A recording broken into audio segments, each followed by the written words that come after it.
En lo que llevamos de siglo, han abdicado en Europa nada menos que 5 reyes y reinas. En los 3 siglos de la Edad Moderna, en los siglos XVI, XVII y XVIII, los reyes que abdicaron voluntariamente se pueden contar con los dedos de una mano. Carlos V, Cristina de Suecia, Juan Casimiro de Polonia, Felipe V de España y Víctor Amadeo de Cerdeña. ¿Por qué los reyes de aquel tiempo no renunciaban al trono tan fácilmente como ahora? Y cuando lo hacían, ¿qué les decidía a dar un paso tan inusual? Hola a todos y bienvenidos a mi canal dedicado a la historia política de los siglos XVI, XVII y XVIII. Soy Juan Francisco Pardo y enseño Historia Moderna en la Universidad de Valencia. Si, como vimos en el vídeo anterior, los reyes eran sagrados, lo lógico es pensar que su misión fuese también una tarea sagrada que los atase para siempre. Renunciar a una dignidad tan alta no era una opción. Hoy en día, sin embargo, la realeza ha perdido casi todo su carisma y casi toda su trascendencia. Y además, los valores con los que entendemos el gobierno no son los mismos de los que estaban vigentes en la Edad Moderna. Por tanto, nos parece lógico que un rey que sienta que su momento ha pasado renuncie al trono. Eso explica por qué los reyes abdican ahora y también nos ayuda a entender por qué no lo hacían en la Edad Moderna o no lo hacían tanto como ahora. Pero queda entonces en pie la otra pregunta: ¿por qué abdicaron ese puñado de reyes? ¿Por qué tomaron esa decisión quienes sí optaron por abdicar?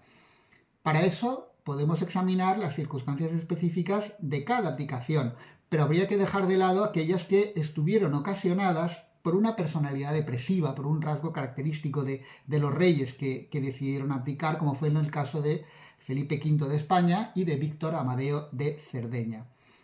Vamos a ver pues las abdicaciones de Carlos V, de Cristina de Suecia y de Juan Casimiro de Polonia. Carlos V proclamó su renuncia al trono, a los muchos reinos sobre los que reinaba, en octubre de 1555 en Bruselas. Suele achacarse su decisión al cansancio, a los estragos que su agitada vida, los muchos años pasados en el campo de batalla, los muchísimos viajes, incluso las comilonas, los banquetes a los que asistía y en los que participaba, pues a los estragos que toda esa vida no muy ordenada habían ocasionado en él. Y a una lógica sensación de fracaso después de no haber doblegado a los príncipes y ciudades protestantes del imperio, ni a su aliado, el aliado de estos, de los príncipes y ciudades protestantes, al rey Enrique II de Francia. Pero entonces, cuando tomó esta decisión, cuando renunció al trono, el emperador Carlos V solo contaba 55 años de edad. Desde luego, en aquel siglo, esa edad conllevaba muchos más achaques que ahora, y aunque sin duda el emperador se sintiese agotado, no podemos dar por supuesto que previese una muerte inminente o una muerte cercana. Y tampoco se puede descartar que se hubiera recuperado física o políticamente, ni creo que entonces lo descartase nadie.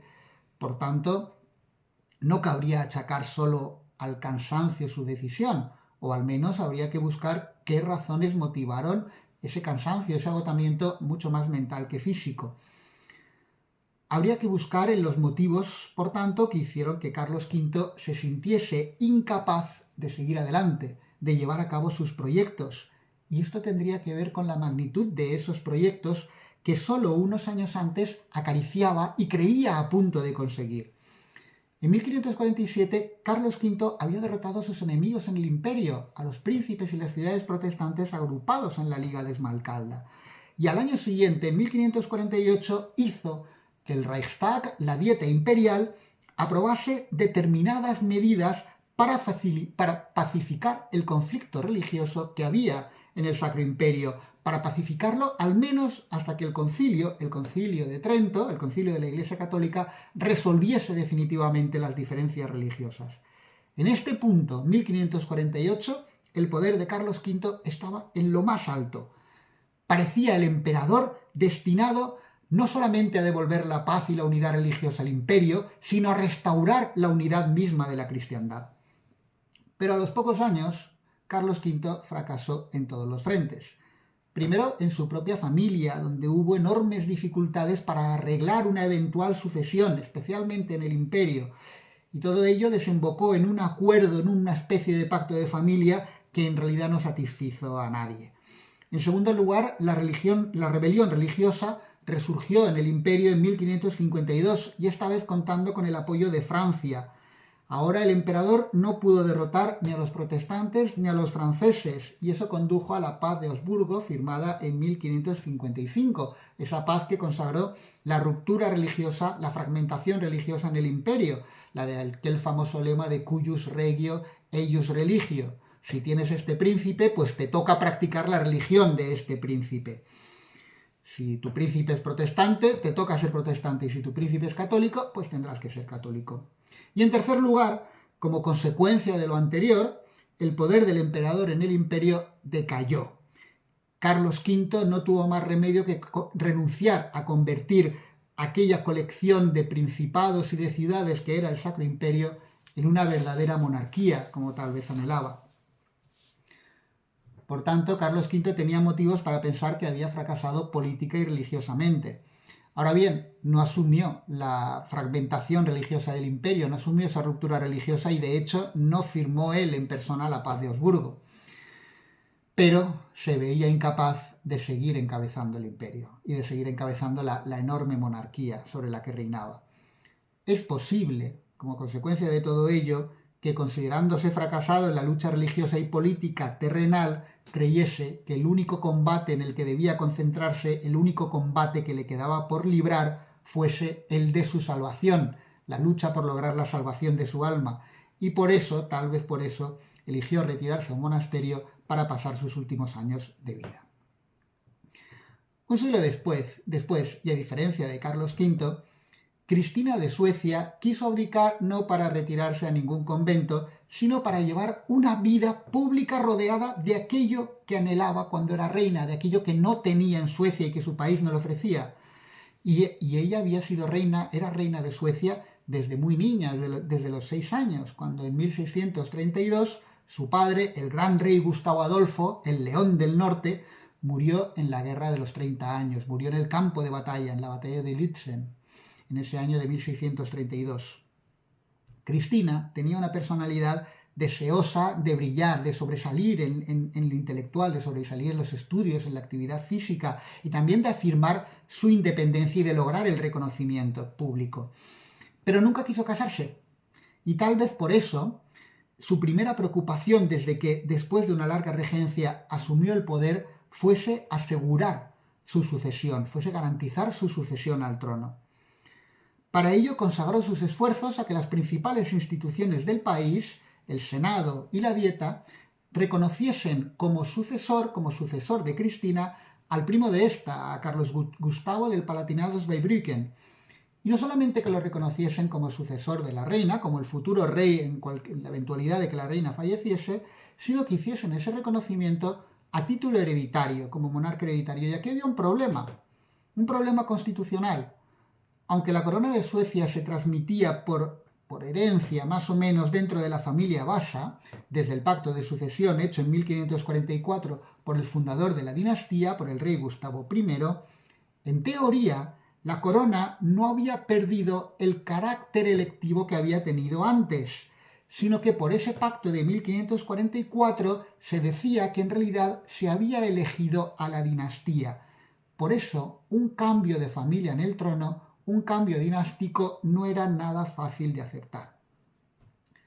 Sin embargo, haciendo promesas a unos y otros, promesas muchas de las cuales la misma reina no estaba dispuesta a cumplir, Cristina logró su propósito, que se reconociese a Carlos Gustavo como heredero a la corona a título hereditario. Y muy pronto anunció su siguiente intención: renunciar ella misma a la corona, abdicar. Y esto lo hacía por razones más personales que políticas. Cristina tenía grandes inquietudes intelectuales, filosóficas, artísticas y espirituales, y todas ellas apuntaban hacia el sur de Europa. Ansiaba la comunicación, el contacto, el diálogo, el debate con filósofos y científicos, como los que había en Francia o en Italia. De hecho, convenció a Descartes y a muchos otros escritores y artistas para que se instalasen en Suecia y poder discutir a gusto con ellos, especialmente con Descartes. El filósofo francés, aunque algo renuente, la verdad, acabó obedeciendo a la reina y se instaló en Estocolmo, pero no soportaba el frío de Suecia y el pobre a los pocos meses de vivir allí murió de neumonía. No parecía que fuese muy buena idea la de trasladar el ambiente intelectual y artístico del cálido sur de Europa al frío norte. Por tanto, Cristina decidió ir ella en persona a buscar ese ambiente.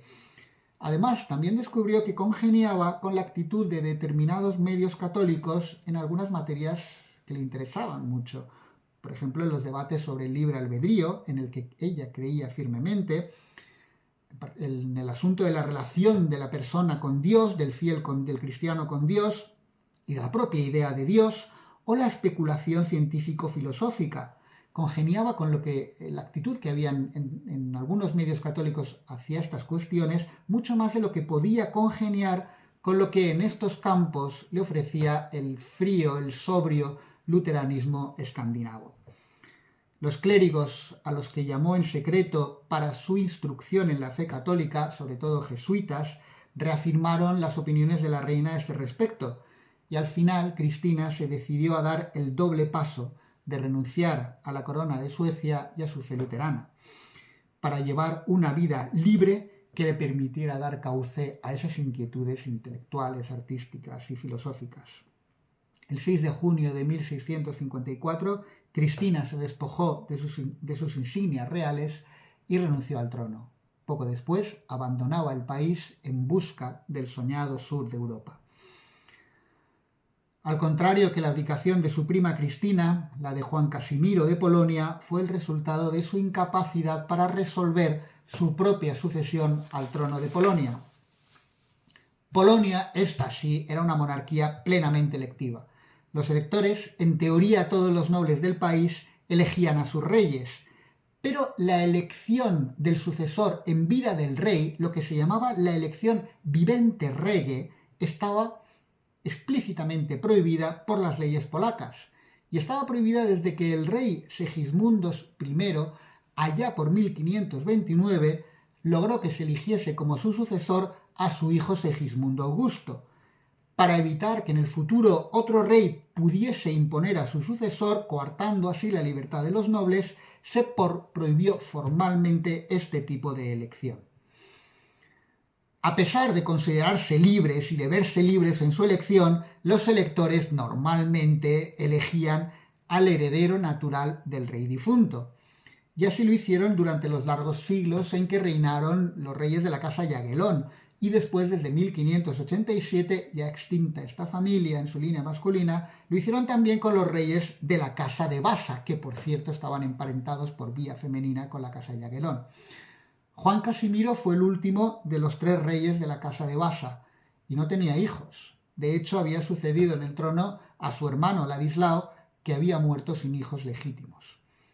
Por eso, al igual que había hecho Cristina, Juan Casimiro intentó por todos los medios arreglar su sucesión, pero en vida suya, lo que contravenía la Constitución polaca, y por eso los nobles se negaron a aceptar a los candidatos que propuso.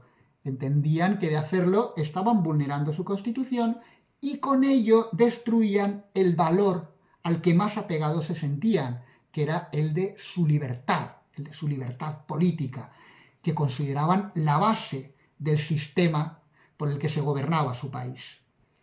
Lo cierto es que Polonia estaba muy dividida en facciones, y aunque el rey tenía sus partidarios, también tenía detractores, sobre todo entre los protestantes, que estaban descontentos con la política abiertamente partidaria de la Iglesia Católica, abiertamente contrarreformista, que llevaba a cabo Juan Casimiro.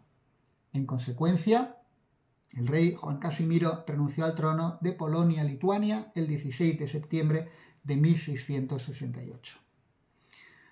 Las 3 abdicaciones que hemos visto se debieron a motivos inmediatos, a causas concretas diferentes en cada caso, pero a todas ellas, a las 3 abdicaciones, subyacen algunas razones muy parecidas, algunas razones similares, que son de índole sucesoria, pero también constitucional y religiosa. Y no es de extrañar, pues todavía a mediados del siglo XVII estos 3 aspectos, la sucesión, la constitución, la religión, estaban íntimamente ligados y daban sentido a la organización política de cada país europeo.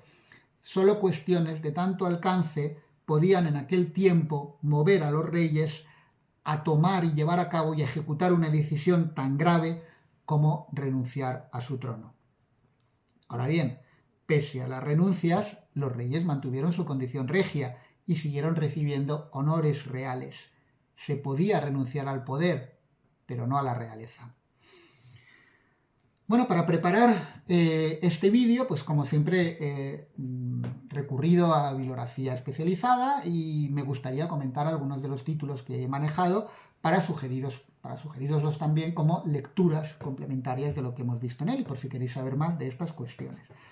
Para empezar, sobre Carlos V y sobre la época de su sucesión, pues es, yo creo que muy interesante, imprescindible, un libro que aunque tiene unos años, pues en su edición castellana es de 1992, en la edición inglesa de 1988, es este libro de Mía Rodríguez Salgado, que se llama Un imperio en transición, con el subtítulo de Carlos V, Felipe II y su mundo.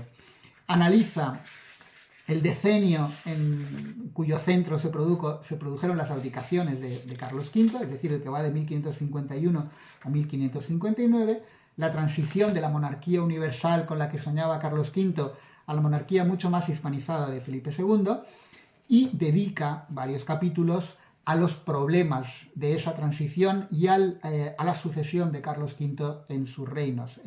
Por una parte, en el imperio y a las dificultades familiares que hubo para arreglar esa sucesión, pero también en los reinos españoles.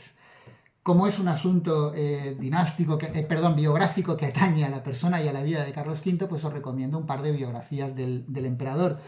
Mi favorita sin duda es esta, la de Karl Brandy, publicada, la primera edición es de 1930 y pico, la primera edición en alemán de 1937. Esta edición española es de 1944, la primera edición, pero esta en particular es de 1993, por Fondo de Cultura Económica. Karl Brandy, Carlos V, vida y fortuna de una personalidad y de un imperio mundial. Pese al tiempo que ha pasado, me parece que nadie ha narrado con tanta maestría la vida de Carlos V, manejando los diferentes ámbitos, los diferentes escenarios en los que se movía. El imperio, los Países Bajos, España, Italia y con la proyección americana. Creo que merece la pena todavía su lectura y que sobre su abdicación aún tiene páginas muy interesantes. Con fuentes diferentes, fuentes más nuevas, mayor abanico de fuentes, construyó su biografía Geoffrey Parker, Carlos V, Una nueva vida del emperador. Un libro muchísimo más reciente. La primera edición, que es esta que tengo aquí, es del año 2019. Y como siempre, las obras de este autor, de Geoffrey Parker, se leen con mucha facilidad. A Parker le encanta contar historias, y eso se nota en su manera de escribir, y reúne una cantidad enorme de anécdotas, de testimonios de muchísimos personajes que frecuentaron la corte de Carlos V, de embajadores, de políticos, de cortesanos, de ministros, etc. Y la lectura de este libro pues, nos proporciona una aproximación singular que enriquece la que ya había hecho muchos años antes Karl Brandy. En cuanto a Cristina de Suecia. Bueno, sobre Cristina de Suecia en castellano no tenemos demasiada bibliografía, todo hay que decirlo, pero podemos recurrir a lo que hay escrito en inglés si es que no sabemos, como es mi caso, leer sueco. Sobre historia suecia siempre recomiendo los trabajos de Michael Roberts, de un historiador británico que se especializó en historia de Suecia y que tiene una gran cantidad de libros sobre la historia moderna de Suecia en los siglos XVI, XVII y XVIII.